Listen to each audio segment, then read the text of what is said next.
In the fading light of a Mediterranean afternoon, the eternal city still hummed with the rhythm of empire. Merchants shouted prices in the forum, senators adjusted their togas beneath marble columns that had stood for centuries, and legionaries marched along roads engineered to last forever. Yet beneath this familiar cadence lay a deeper silence, one that no citizen dared name aloud. This was not the Rome of Augustus or Trajan in their glory. This was the late 4th century, when the Western Roman Empire appeared stable to the casual eye, its aqueducts flowing, its baths crowded, its festivals observed. But the silence before the breakdown had already begun, a quiet erosion of foundations that would eventually swallow the known world. No trumpets announced its arrival. No sudden catastrophe shattered the illusion. Instead, it crept forward in the spaces between daily routines, in the hesitations of emperors, and the unspoken fears of farmers watching their fields yield less each season. The daily life of ordinary Romans in the provinces unfolded with the stubborn continuity of generations. In Gaul and Hispania, families rose at dawn to tend olive groves and wheat fields that had fed the empire for hundreds of years. Children played among the ruins of older temples, while mothers baked bread in communal ovens, and fathers repaired tools passed down from grandfathers who once served under Marcus Aurelius. In the cities, artisans crafted fine pottery and glassware destined for distant markets, and tax collectors made their rounds with the weary authority of men upholding an order they no longer fully believed in. Public baths echoed with gossip and laughter. Chariots raced in circuses that still drew massive crowds seeking distraction from distant rumors of trouble on the frontiers. Life continued as it always had, anchored in routine, comforted by the assumption that Rome was eternal, that the legions would always hold the line, and that tomorrow would resemble today. This illusion of permanence was the empire's most precious possession and its most dangerous weakness. Yet even in this apparent normalcy, invisible warning signs flickered like distant heat lightning. The population was declining in many regions, not from sudden plague, but from slow attrition. Birth rates fell as economic pressures mounted, and young men disappeared into endless military service. Farmland lay abandoned in some provinces, reclaimed by forests, while in others desperate tenant farmers struggled under crushing tax burdens imposed to fund larger and larger armies. Inflation gnawed at the currency as emperors debased the coinage to pay soldiers and bureaucrats. Along the Rhine and Danube, entire tribes of Germanic peoples pressed against the borders, not always as enemies, but as migrants seeking safety and land within the empire's seemingly endless territory. Roman officials sometimes negotiated settlements, granting foederati status to these groups, believing they could be absorbed and controlled. Few understood that these arrangements were symptoms of a deeper exhaustion, that the empire was no longer expanding, but managing contraction. As the 4th century progressed, the rising tension became harder to ignore for those paying close attention. Corruption spread through the imperial administration like rust on iron. Generals and governors enriched themselves, while the central authority in Ravenna or Milan grew more distant and ineffective. The division of the empire into eastern and western halves, once a practical administrative decision, began to reveal itself as a fracture. The wealthy East hoarded resources, while the West bled manpower and treasure defending longer and more porous frontiers.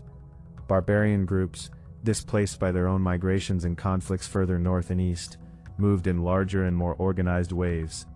The Battle of Adrianople, in 378, where Emperor Valens and much of his army were destroyed by Visigothic forces, should have served as a catastrophic warning. Instead, it was absorbed into the imperial narrative as a temporary setback. Treaties were signed, bribes paid, and the machinery of daily governance continued. The silence deepened. Citizens in Rome itself still attended theater performances and religious processions, unaware that the world they knew was balancing on a knife's edge. Key decisions made in the halls of power accelerated the gathering crisis. Emperors like Theodosius attempted to stabilize the situation through religious unification and military reforms, but these measures often created new resentments. Allowing large numbers of Gothic warriors to settle inside Roman territory as semi-autonomous allies seemed pragmatic at the time, a way to bolster depleted legions without the cost of full recruitment. Yet these groups retained their own leaders and grievances, becoming states within the state. Heavy taxation to support this new reality drove many Roman farmers into banditry or flight. The Western Empire's reliance on barbarian generals, skilled but ultimately loyal to their own kin, introduced dangerous volatility into the command structure. Mistakes compounded as short-term survival tactics replaced long-term strategic vision. No single ruler bore full blame. The system itself had grown too vast, too bureaucratic, too dependent on perpetual growth that had long since ceased. The moment the system truly began to fail arrived not with a dramatic declaration of war, but with a slow unraveling of authority. In 395, the death of Theodosius left the empire divided between his young sons, Honorius in the west and Arcadius in the east. Weak leadership invited exploitation. The Visigoth king Alaric, a former Roman ally, grew increasingly frustrated with broken promises of land and payment.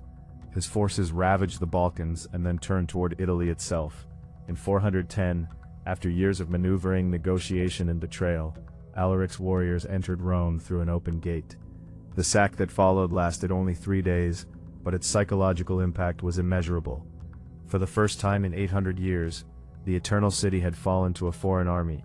Though the physical destruction was limited, the symbolic rupture was total. News traveled slowly across the provinces, carried by terrified refugees and merchants who could no longer guarantee safe passage. The human consequences of this breakdown unfolded with devastating speed once the illusion of security shattered. Trade routes collapsed as merchants refused to risk bandit-infested roads. Cities that once thrived on imported grain now faced famine. Local landowners built private fortifications, withdrawing loyalty from a distant and powerless emperor. Bands of displaced soldiers and desperate civilians formed roaming groups that preyed on the vulnerable. Slavery and serfdom blurred into new forms of dependence as people traded freedom for protection under stronger local warlords. Knowledge itself began to fragment. Libraries fell into disrepair, and the transmission of classical learning narrowed to isolated monasteries and wealthy households. Fear became the dominant emotion. Parents whispered warnings to children about roads no longer safe after dark. Entire regions slipped from imperial control without formal surrender, simply fading into autonomous territories ruled by Germanic kings who still pretended nominal allegiance to Rome. Social breakdown accelerated in the decades following the sack. The Huns under Attila pushed more tribes across the frontiers, creating chain reactions of displacement and violence. Britain was abandoned to its own defenses. Gaul fragmented into competing kingdoms. The Western Emperor became a puppet figure, controlled by barbarian generals until the final deposition of Romulus Augustulus in 476 marked the conventional end of the empire in the West. Yet for most people living through these years, there was no clear moment of collapse, only the steady erosion of services, safety, and certainty. Aqueducts went unrepaired, coinage lost all value, literacy declined outside the church. The complex urban civilization that had defined the Mediterranean world for centuries gave way to a more localized, rural, and militarized existence. The long-term historical impact of Rome's fall reshaped the trajectory of Western civilization in ways its citizens could never have imagined. The vacuum of central authority allowed new cultures to emerge from the fusion of Roman, Germanic, and Christian traditions.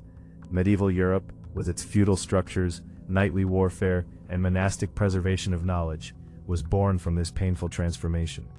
Roman law, language, and engineering survived in fragments, influencing everything from the Catholic Church to the later Holy Roman Empire. Yet the loss was profound. Standards of living declined sharply in many regions. Sophisticated economic systems disappeared. The idea of a unified European political order would not re-emerge for more than 1,000 years. The silence before the breakdown had given way to centuries of reconfiguration, where memory of Rome's greatness became both inspiration and warning for future generations.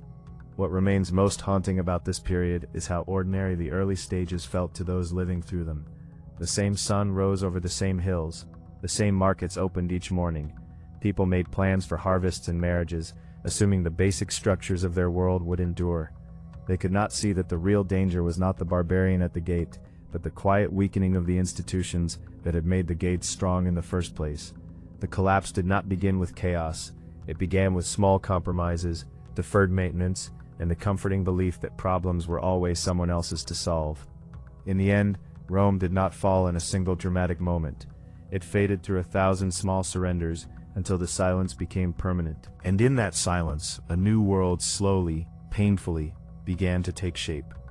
The ruins that still stand across Europe and North Africa serve as silent witnesses to this truth. Broken columns and overgrown amphitheaters remind us that even the mightiest civilizations carry within them the seeds of their own transformation. We walk among these stones today and feel the weight of what was lost, but also the strange resilience of human societies that can rebuild after the unthinkable. The silence before the breakdown is never truly silent if one knows how to listen. It whispers in neglected infrastructure, in political dysfunction, in the gradual loss of shared purpose. Rome's story is not merely ancient history. It is a mirror held up to every complex society that believes its foundations are too deep to fail. The question that lingers, haunting and unresolved, is whether we have learned to recognize the silence when it begins again.